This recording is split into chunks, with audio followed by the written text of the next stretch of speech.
Hello students, कैसे आप सब। आई होप आपकी तैयारी बहुत ही ज़बरदस्त चल रही है।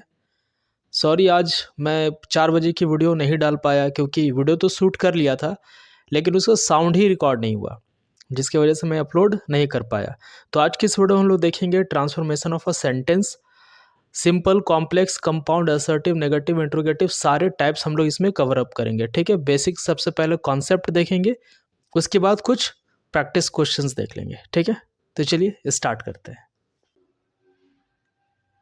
Transformation of a sentence basically होता क्या है? इसका मतलब होता है कि सेंटेंस के स्ट्रक्चर में बदलाव करने के बावजूद भी उसका मीनिंग बदलना नहीं चाहिए। एग्जाम्पल के लिए, सी इज ब्यूटिफुल, वह खूबसूरत है। अगर इस सेंटेंस को ट्रांसफॉर्म करते हैं, सी इज नॉट अगली, दैट मीन्स वो बदसूरत नहीं है। तो ये दो सेंस आ रहा है और दोनों का मतलब सेम है।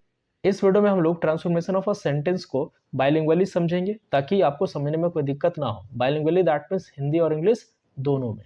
ठीक है, तो बेसिकली इसका 3 मेन टाइप्स हो जाता है ट्रांसफॉर्मेशन ऑफ अ सेंटेंस का। नेगेटिव और अफर्मेटिव सेंटेंस ट्रांसफॉर्मेशन, जैसे कि किसी भी अफर्मेटिव सेंटेंस को अगर नेगेटिव में चेंज करना है तो उसमें नॉट लगा देंगे, या फिर उसी के जैसा कुछ ऐसा वर्ड का यूज करेंगे जो एक नेगेटिव सेंस देगा। बात समझ में आया? एग्जाम्पल के लिए देखते हैं, मैन इज मोर्टल, मनुष्य नश्वर है, मतलब उसका अंत निश्चित है। अब इसी को अगर ट्रांसफॉर्म कर दे नेगेटिव में, नो मैन इज इमोर्टल, कोई भी मनुष्य, कोई भी इंसान अमर नहीं है। ठीक है, तो दोनों का मतलब तो सेम हुआ। ठीक, इसी तरह से दूसरा सेंटेंस देखते हैं, I will always remember you, मैं तुम्हें हमेशा याद रखूंगा। इसको ट्रांसफॉर्म करने पे क्या बनेगा, I will never forget you, मैं तुम्हें कभी नहीं भूलूंगा। तो दोनों का मतलब वही है कि मैं तुम्हें हमेशा याद रखूंगा, मैं तुम्हें कभी नहीं भूलूंगा। दोनों का मतलब सेम है, मतलब मीनिंग सेम आ रहा है, स्ट्रक्चर डिफरेंट है। क्लियर?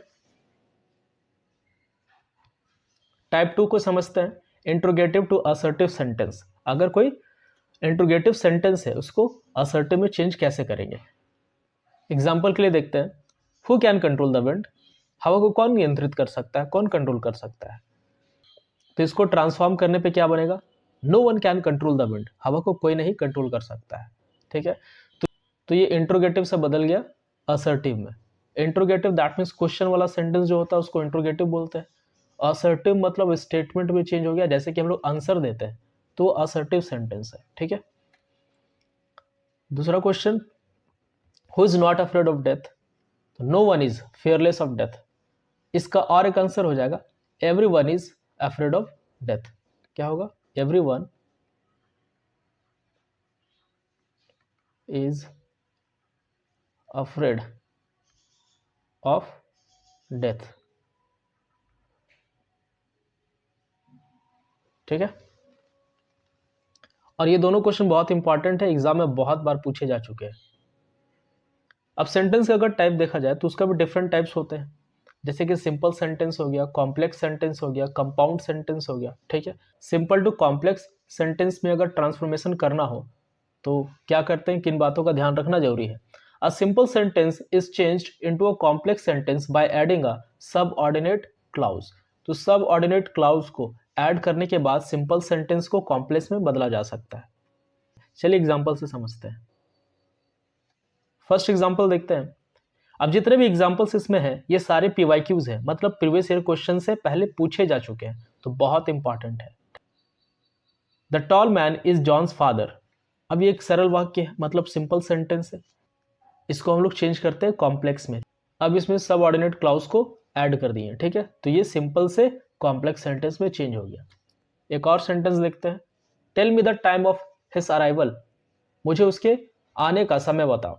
ठीक है, वो कब पहुंचा, तो इसको चेंज करते हैं, tell me the time when he arrives, मुझे वह समय बताओ जब वो पहुंचा। ठीक है, तो बात तो वही है।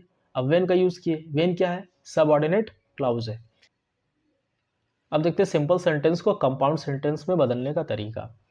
अ simple sentence is changed into a compound sentence by joining two independent clause with conjunction and, but और सो। टू इंडिपेंडेंट क्लाउज को एंड, बट और सो के जरिए हम लोग जोड़ सकते हैं। ठीक है, एग्जाम्पल से समझते हैं, taking a pen he wrote a poem, मतलब एक पेन लेकर उसने कविता लिखी या पोयम लिखी। अब ये जो इंडिपेंडेंट क्लाउज है वो पास्ट टेंस में है, तो इसे भी हमें पास्ट में बदलना होगा। ठीक है, तो क्या लिखेंगे, he took a pen and wrote a poem, तो उसने एक पेन लिया और कविता लिखा, इस तरह से बोल सकते हैं। तो एंड यहां पे क्या है, एंड है कंजक्शन। एक और एग्जांपल से समझते हैं, taking an umbrella he went outside, एक छाता लेकर वह बाहर चला गया।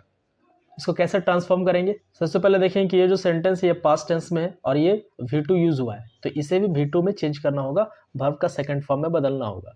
ही टुक एन अम्ब्रेला, उसने एक अम्ब्रेला लिया, एक छाता लिया, एंड वेंट आउटसाइड, और बाहर चला गया। ठीक है, तो कंपाउंड सेंटेंस में ये बदल गया। अब देखते हैं कुछ क्वेश्चन जो एग्जाम में ऑलरेडी पूछे जा चुके हैं और बहुत ही ज़्यादा इंपॉर्टेंट है और चांसेस है कि एग्जाम में आए भी। ठीक है, जैसे first question, who can control the wind, ये इंट्रोगेटिव में है, इसको चेंज करना है असर्टिव में। ठीक है, no one can control the wind, इसका आंसर हो जाएगा। क्वेश्चन नंबर 2 देखते हैं, is honesty not the best policy, तो इसका आंसर क्या हो जाएगा, honesty is the best policy, तो इंट्रोगेटिव को मैंने असर्टिव में चेंज कर लिया। क्वेश्चन नंबर 3 देखते हैं, can there be smoke without fire, क्या बिना आग के धुआं हो सकता है। There can't be smoke without fire, बिना आग के धुआं नहीं हो सकता है। तो इसमें कि ये क्या, ये जो कैन है ना, इसको कैन को कैन नॉट में चेंज कर दिए। ठीक है, कैन नॉट में या फिर कांट में, और इसको यहाँ पे पुट कर दिए। सेंटेंस का स्ट्रक्चर बदल गया, इंट्रोगेटिव से वो असर्टिव में चेंज हो गया। ठीक है, question number 4, why waste time in hearing such nonsensical talk, ऐसी बकवास बातें सुनकर टाइम वेस्ट क्यों करना। इसको कैसे चेंज करेंगे, waste no time in hearing such nonsensical talk. Question number 5, who is not afraid of death, इसका आंसर क्या हो जाएगा, everyone is afraid of death. अब इसका स्क्रीनशॉट ले लेना ताकि आप इसको नोट डाउन कर सको।